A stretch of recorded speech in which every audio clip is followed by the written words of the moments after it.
देश की सबसे अमीर म्युनिसिपल कॉर्पोरेशन बीएमसी पर अब बीजेपी और एकनाथ शिंदे की शिवसेना का झंडा गड़ चुका है। कल देर रात आए नतीजों में बीजेपी और शिंदे की शिवसेना ने यहां पर बहुमत का आंकड़ा पार कर लिया है और जल्द ही दोनों पार्टी बीएमसी पर अपना मेयर बैठाने जा रहे हैं। वहीं इन नतीजों में उद्धव ठाकरे को बड़ा झटका लगा है।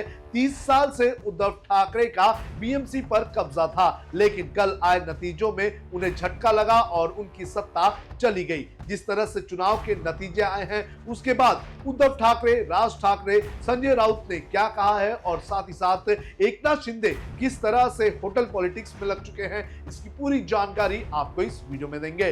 नमस्कार, आप देख रहे हैं लोकमत हिंदी। मेरा नाम है सोनू कनौजिया। 227 सीटों वाली बीएमसी में सबसे बड़ी पार्टी बीजेपी बनी है। बीजेपी के 89 कॉर्पोरेटर्स ने जीत हासिल की है, तो वहीं दूसरी तरफ उनकी सहयोगी एकनाथ शिंदे की शिवसेना ने 29 सीटों पर जीत हासिल की है।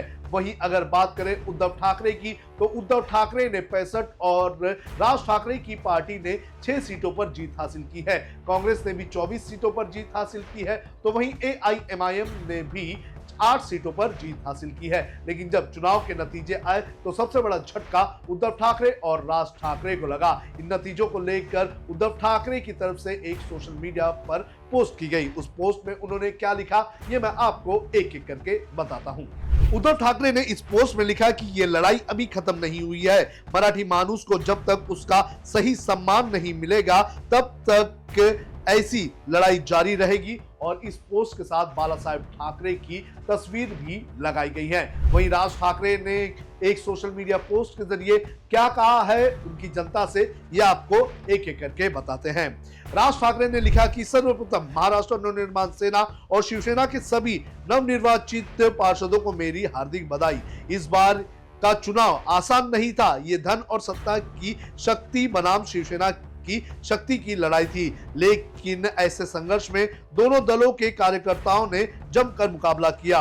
उनकी प्रशंसा करने के लायक कुछ खास नहीं है। यह दुख की बात है कि महाराष्ट्र नवनिर्माण सेना को इस बार अपेक्षित सफलता नहीं मिली, लेकिन हम निराश होने वालों में से नहीं है। हमारे चुने हुए पार्षद मराठियों की हित की रक्षा करेंगे। अगर किसी मराठी मानुस के साथ अत्याचार होगा तो हम किसी को भी छोड़ेंगे नहीं और हमारी ये लड़ाई चलती रहेगी। तो इस तरह से राज ठाकरे ने भी इस पर एक कमेंट किया है और अपने जो कार्यकर्ता हैं उन्हें संबोधित करने का काम किया है। वहीं इस नतीजों के बाद आज संजय राउत ने एक प्रेस कॉन्फ्रेंस की और इस प्रेस कॉन्फ्रेंस में उन्होंने एकनाथ शिंदे पर हमला किया। उन्होंने एकनाथ शिंदे को जयचंद कहा और कहा कि अगर एकनाथ शिंदे जयचंद नहीं बनते तो बीजेपी की 100 पीढ़ियां भी लग जाती, तो मुंबई में उनका महापौर नहीं बनता। आप सुनिए क्या कहना है संजय राउत का। पार्टी के कार्यकर्ता का उत्साह होता है। वो राज्य के मुख्यमंत्री है। मुख्यमंत्री होने के नाते अमर्याद अनलिमिटेड पावर होती है, पुलिस होते हैं उनके हाथ में, और भी लोग और भी ताकत होती है, पैसा होता है, सब कुछ होता है। तो अगर दूसरा कोई मुख्यमंत्री होता तो भी यही रिजल्ट आते। सबसे बड़ी लड़ाई मुंबई की हो गई। ये नहीं मानना चाहिए कि मुंबई में बीजेपी जीती है। मामला बराबरी में आया है। एक तरफ हमने देखा कि कांटे की टक्कर हुई है, दूसरी तरफ जो सीटें हैं उसमें भी कहीं ना कहीं निराशा देखने को मिली है। नहीं, मनसे को थोड़ी सीटें कम हुई, ज्यादा 15 तक मिलनी चाहिए इतनी लगता है मुझे। हमारे 10 से 12-15 सीटें बहुत कम मार्जिन से हार गए, लेकिन महापालिका के सदन में, कॉर्पोरेशन के सदन में, बीएमसी के सदन में अपोजिशन की ताकत सत्ताधारी के बराबरी में है। हमारे 105 लोग अंदर है। क्या करेंगे ये लोग? मुंबई का सौदा नहीं कर सकते। हम है वहां बैठे हैं, वहां हमारी जान भी चली जाए तो भी हमें ठेकेदारों का राज खत्म कर देंगे। एक तरफ महायुति, दूसरी तरफ आपने ट्वीट करके कहा है कि जो जयचंद है उन्होंने अगर उनका साथ नहीं दिया होता बीजेपी का, तो ये जो परिस्थिति है ये हमें देखने को नहीं मिलती। जयचंद देखिए, जयचंद पैदा करके ही बीजेपी जीतती है ना। नहीं तो बीजेपी की क्या ताकत है? हर स्टेट में, हर शहर में, हर पार्टी को तोड़कर जयचंद पैदा करके ये लोग चुनाव जीतते हैं। उनकी ताकत क्या है? ये जीरो के बराबर है ये लोग। Thank you. ने कुर्बानी दी है, ऐसा लग रहा है आपको? उप मुख्यमंत्री की क्या ताकत है?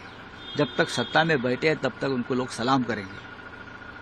नहीं तो उनके गाड़ी पर जूते फेंकेंगे लोग। तो आपने सुना संजय राउत को। संजय राउत ने किस तरह से एकनाथ शिंदे पर हमला किया है। वहीं दूसरी तरफ एकनाथ शिंदे अब होटल पॉलिटिक्स में लग चुके हैं। एकनाथ शिंदे ने अपने सभी जीते हुए जो कॉर्पोरेटर्स हैं उन्हें एक होटल में रखने का फैसला सुनाया है और ये भी फैसला सुनाया है कि जब तक जो मेयर है वो नहीं बन जाता है तब तक उनके कोई भी कॉर्पोरेटर जो है वो अपने घर पर नहीं रहेंगे, सब लोग एक होटल में रहेंगे। और यहीं से कहीं ना कहीं एक टूट की गूंज देखने मिल रही है। तो इस तरह से मुंबई के जो चुनाव के नतीजे आए उसमें राज ठाकरे, उद्धव ठाकरे, संजय राउत ने अपनी बात कही है।